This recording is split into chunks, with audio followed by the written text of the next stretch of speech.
Choosing your A-levels or degree could decide whether you're broke or earning six figures. I've been through university and landed high-paying roles, but I had to figure this stuff out the hard way. In this video, I'm combining real salary data with real-world experiences to break down which degrees actually pay off. Starting with number 10, business management. Now, business management gets a bad reputation for being too general, and I actually thought the same before I studied it, both at my undergraduate and postgraduate level. I assumed it was some vague degree of just how to make money. In reality, it's about strategy, leadership, decision-making, and analyzing what actually works in real business. So that's why graduate schemes love business management students. You're trained to think strategically, use frameworks, and look at problems from a big picture perspective. Starting salaries for graduates from business management are usually slightly above average, around the 37 to 40,000 pounds a year in the UK. And after about 5 years, it's common to see salaries pushing 55 to 65k. The degree is mostly essay based with some light math, but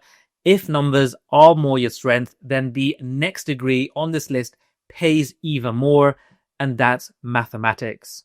So this is one of those degrees that quietly unlocks some of the highest paying careers out there, but only if you're genuinely good at it and love the subject. Employers hiring data scientists, quantitative researchers, and actuaries actually prefer math graduates. Now, to access the best roles, you usually need a master's degree, but if you lean into finance or quantitative careers, starting annual salaries can be around the 45k mark, and within 5 years, 60k plus is very common for maths graduates. And just like maths, the next degree opens multiple jobs out there, but with an even heavier workload, and that's engineering.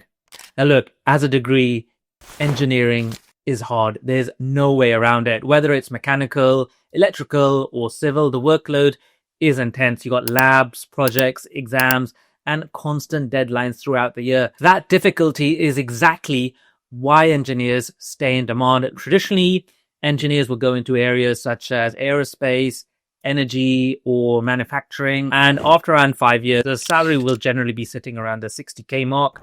But here's where it gets interesting. Many engineers these days pivot into finance-based roles such as trading or technical investment roles.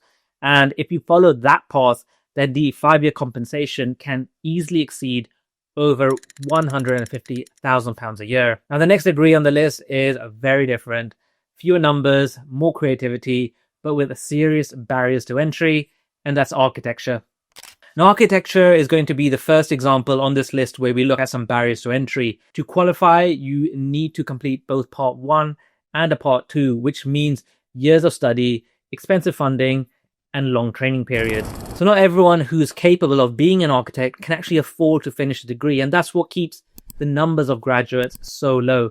And it's because of that scarcity that good architects are genuinely hard to find. So after around 5 years of training and certification, salaries can reach roughly the 70k mark, depending on location in the UK. That idea of barriers to entry matters as we enter the top 5, and no degree shows it more clearly, in my opinion, than the next one, which is law.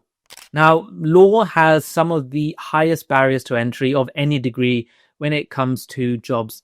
In my opinion, there's a very big elitism in getting those top jobs, working as a solicitor or a barrister. Completing the degree isn't guaranteeing anything these days. To actually practice, you need to have a training contract or a pupillage, and that's where most people get filtered out. If you do qualify as a solicitor or a barrister, the financial upside again is going to be very, very high. Starting salaries on your first job will be around the 45 to 50k mark, and within 5 years, earning over £100,000 a year is really realistic. And if you want to learn more about how to access the degrees that'll get you the best jobs out there, then check out the link to my book on how to select the best university based on your own personal needs in the description box below. But the next degree removes some of those elitism and is in demand almost everywhere now, and that's computer science. So computer science is one of the most in-demand degrees in the world right now, and there's no slowing down.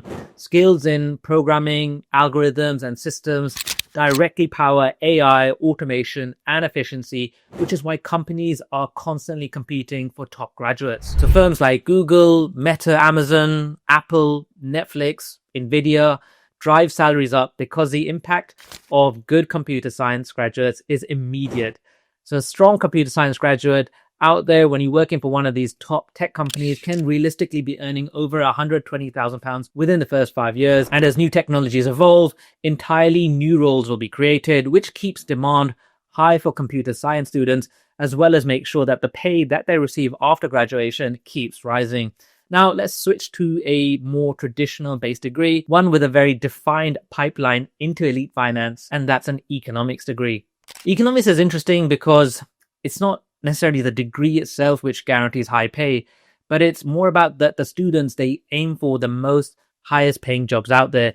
Many economics graduates, they'll be targeting investment banking, consulting, and other high finance roles from day one.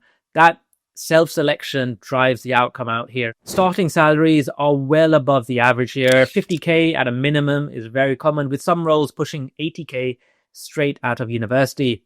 After 5 years, especially in the front office investment banking roles, total compensation can reach the 100k mark or more if you start including bonuses. Now, nearly every uni out there offers economics as a degree, but really to get those high paying jobs, you do need to graduate from a top 20, if not a top 10 university in the UK. Now, the next degree, though, on the list is 100 times more scarce than economics, and that's veterinary science. So veterinary science has one of the strongest built-in barriers to entry. There's only 10 universities in the UK that offer the degree, which means very few graduates every year.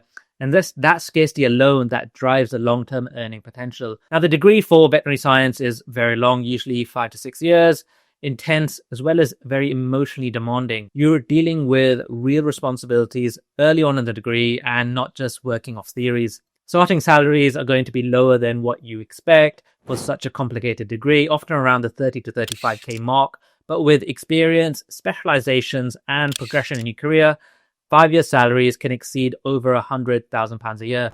And what really drives that long-term income is ownership. From private practices to large-scale agricultural work, vets are going to have real opportunities to build businesses, which puts it above economics in this future salaries list. And that brings us to the top of the list, which is going to be a medicine or a dentistry degree. So medicine and dentistry sit at number one because of stability, scarcity, and the long-term upside for the degrees. Not every university offers these degrees to begin with, making it extremely competitive to just get on the course. And just like veterinary science, early salaries are going to be surprisingly low considering the amount of work that these students will have to do, often under £40,000 in your first couple of years. But once training is complete, the earnings will be rising extremely steadily, but also a lot of opportunities out there. Around 5 years into your job, the salaries can reach the 70k mark, and with experience, specialization, or private work, 100k plus salaries becomes very realistic. What makes these degrees stand out is going to be job security. Thanks to the NHS in the UK, demand is going to be constant, the roles are going to be flexible, and there's plenty of opportunities to move locations across the UK or even teach alongside your clinical work. And that's why over the long term, medicine and dentistry remains the most reliable, high-earning degrees out there in the UK. Now, if you're curious where to study these types of degrees that I've mentioned, I've made another video where I break down the best universities in the UK. I'm going to leave that next to me, so go check that out, and I'll see you all in the next video.